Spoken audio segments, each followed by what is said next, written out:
ನಟಿ ಕಾವ್ಯಶ್ರೀ ಕನ್ನಡ ಕಿರುತೆರೆಯಲ್ಲಿ ಜನಪ್ರಿಯ ನಟಿಯಾಗಿ ಗುರುತಿಸಿಕೊಂಡಿದ್ದಾರೆ.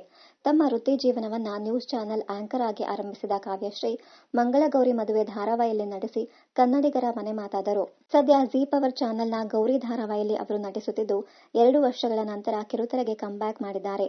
ಈ ಮಧ್ಯ ನಟ ವಿನೋದ್ ಪ್ರಭಾಕರ್ ಕಾವ್ಯಶ್ರೀ ಅವರ ಸ್ವಂತ ಅಣ್ಣನ ಅನ್ನುವ ಪ್ರಶ್ನೆಗೆ ಉತ್ತರಿಸಿದ್ದಾರೆ. 2014ರಲ್ಲಿ ನಾನು ನ್ಯೂಸ್ ಚಾನೆಲ್ನಲ್ಲಿ ಆಂಕರ್ ಆಗಿ ವರ್ಕ್ ಮಾಡುತ್ತಿದ್ದೆ. ಹೀಗೆ ಒಂದು ಇಂಟರ್ವ್ಯೂನಲ್ಲಿ ನಾವು ಮೀಟ್ ಆಗಿದ್ದೆವು. ನಂತರ ಅಣ್ಣ ಅಂತ ನಾನು ಮತ್ತು ತಂಗಿ ಅಂತ ಅವರು. ಹೀಗೆ ನಾವಿಬ್ಬರು ಫೇಸ್ಬುಕ್ನಲ್ಲಿ ಮಾತನಾಡಲು ಶುರು ಮಾಡಿದ್ದೆವು. ಈಗಲೂ ಇದು ಮುಂದುವರೆದಿದೆ. ನಂತರ ನಾವು ತುಂಬಾ ಕ್ಲೋಸ್ ಆದೆವು. ಸ್ವಂತ ಅಣ್ಣ ತಂಗಿ ರೀತಿ ಕನೆಕ್ಟ್ ಆಗಿದ್ದೇವೆ. ಅಣ್ಣ ಅತ್ತಿಗೆ ಈಗ ನನ್ನನ್ನ ಮಗಳಂತೆ ನೋಡಿಕೊಳ್ಳುತ್ತಿದ್ದಾರೆ. ಒಬ್ಬರನ್ನೊಬ್ಬರು ಬಿಟ್ಟು ಇರುವುದಕ್ಕೆ ಆಗದೇ ಇರುವಷ್ಟು ನಾವು ಹತ್ತಿರ ಆಗಿದ್ದೇವೆ. ನಮ್ಮ ಮೇಲೆ ಯಾರ ಕಣ್ಣು ಬೀಳದೇ ಇರಲಿ. ವಾರಕ್ಕೆ 1 ದಿನ ಆದ್ರೂ ನಾವು ಭೇಟಿ ಆಗಿಯೇ ಆಗುತ್ತೇವೆ ಅಥವಾ ವಿಡಿಯೋ ಕಾಲ್ ಮಾಡಿ ಆದರೂ ನಾವು ಮಾತನಾಡುತ್ತೇವೆ.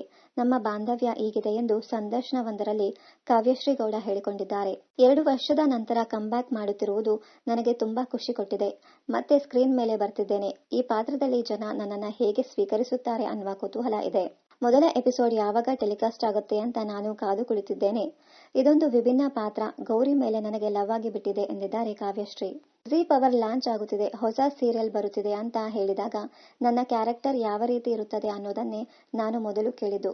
ಆಗ ನೀವು ತಲೆಕೆಡಿಸಿಕೊಳ್ಳಬೇಡಿ, ಈ ಧಾರಾವಾಹಿಯಲ್ಲಿ ಹೀರೋಯಿನ್ ಅಳುವುದಿಲ್ಲ. ಅದಾದ ತಕ್ಷಣ ನಾನು ಓಕೆ ಸರ್ ಅಂದೆ. ಪೇಮೆಂಟ್ ಬಗ್ಗೆಯೂ ಮಾತನಾಡಿಲ್ಲ. ಕಾವ್ಯನ ಬೇರೆ ಪಾತ್ರದಲ್ಲಿ ನೋಡುವುದಕ್ಕೆ ನನಗೆ ಇಷ್ಟ. ಟ್ರಯಲ್ ಮತ್ತು ಎರರ್ ರೀತಿ ನಾನು ಬೇರೆ ಬೇರೆ ಪಾತ್ರಗಳನ್ನ ಮಾಡಬಹುದು ಅಂತ ನನಗೆ ಅನ್ನಿಸ್ಬೇಕು ಅಲ್ವಾ. ಹಾಗಾಗಿ ಈ ಪಾತ್ರಕ್ಕೆ ನಾನು ಓಕೆ ಅಂದೆ ಎಂದರು ಕಾವ್ಯಶ್ರೀ. ಜರ್ನಿ ಕಷ್ಟ ಅನ್ನೋದಕ್ಕಿಂತ ಕೆಲವೊಂದು ಕಮೆಂಟ್ಸ್ಗಳು ನನಗೆ ತಟ್ಟಿತ್ತು. ನಾನೇನೋ ತುಂಬಾ ದಪ್ಪ ಇರಲಿಲ್ಲ. ಫ್ರೇಮ್ನಲ್ಲಿ ನನ್ನ ಮುಖ ದಪ್ಪ ಕಾಣಿಸ್ತಿತ್ತು. ಇವಳೇನು ಹೀಗಿದ್ದಾಳೆ, ಇವಳ ಮುಖ ನೋಡೋಕ್ಕಾಗಲ್ಲ ಅಂತ ಕೆಲವೊಂದು ಕೆಟ್ಟ ಕಮೆಂಟ್ಗಳು ಬರುತ್ತಿತ್ತು. ಇಂತಹ ಕಮೆಂಟ್ಗಳು ನನಗೆ ತುಂಬಾ ತಟ್ಟಿತ್ತು. ಆಗ ನನಗೋಸ್ಕರ ನಾನು ವರ್ಕೌಟ್ ಶುರು ಮಾಡೋಣ ಅಂತ ಮಾಡಿದೆ ಎಂದು ಕಾವ್ಯಶ್ರೀ ಹೇಳಿದ್ದಾರೆ. ಇನ್ನಷ್ಟು ಕನ್ನಡ ಧಾರಾವಾಹಿ, ಸಿನಿಮಾ ಹಾಗೂ ಇನ್ನಿತರ ನ್ಯೂಸ್ ಅಪ್ಡೇಟ್ಸ್ಗಾಗಿ ಚಾನೆಲ್ ಅನ್ನ ಸಬ್ಸ್ಕ್ರೈಬ್ ಮಾಡಿ. Thank you.